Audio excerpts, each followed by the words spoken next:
Kristi Noem, copyright infringement and obstruction of justice. Tag your lawmakers. The network of collusion and fraud entangling this administration is vast, with a web of entities all playing a role in siphoning taxpayer dollars and manipulating power. The evidence I have already presented is just the beginning. There is a staggering wealth of information exposing this corruption. Now that we have clearly established the pattern and mechanism of the scheme, let's go a little deeper into Freedom Works here. This was not only dubious spending and cronyism, it was a deliberate act of exploitation.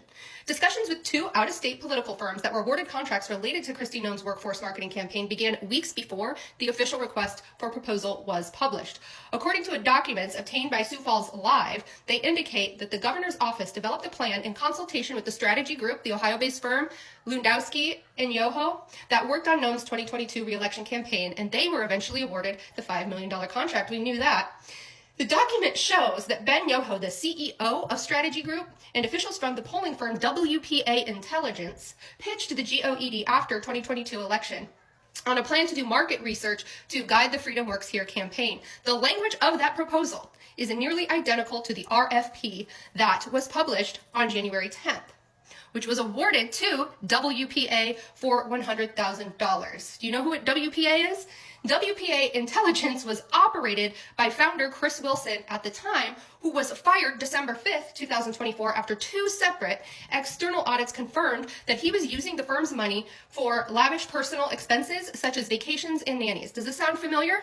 To those of you investigating Noem right now, this should have been brought up before. His firing came months after the company's CFO was fired and charged with embezzlement. Not only were Lewandowski and Yoho paid to write the RFP, not only was it prearranged that they would get the contract, they used the fake bidding process to steal the intellectual property of a local business whose creative vision and original concepts were stripped away and handed to Go West Media under the guise of state-sponsored initiatives.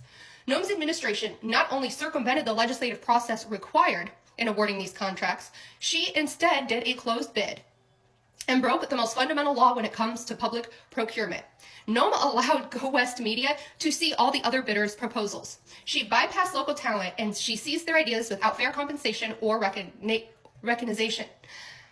Yes, and gave the lucrative contract to Go West Media, who used the exact same creative concepts as the local company. Please see Exhibit A for a side-by-side of the Sioux Falls company and Go West Media's. It is beyond compelling. There was bipartisan outrage in the legislature because they were snubbed from a process they were elected to participate in. And the process, which legally mandates spending funds within the state when possible, was completely ignored. The irony over the fact that an ad campaign that's sole purpose is to convince South Dakota to expand and get to work in South Dakota was orchestrated by yet another Ohio company was lost on no one. Despite complaints and moderate legal pushback, this case was never investigated. Noem's chokehold on information obstructs access to information to piece the scheme together. I would like to remind you that violating trade secret law is a predicate offense worthy of RICO investigation, particularly when it accompanies other such offenses such as fraud, and refer you to the 2016 Defend Trade Secrets Act, also known as DSTA, which further codifies this law. The local business has clearly suffered damages due to enterprises that deliberately violated their intellectual property rights. Utilizing government departments and contracts was certainly not the only vehicle of cash flow. A litany of campaign accounts and political action committees were also prominent, which I will detail as a capstone at the end of this report. I want to keep focus on Freedom Works Here, Kristi Noem, Corey Lewandowski, Ben Yoho, and a few private sector companies involved in a combination of in-kind payments. We'll get into that in the next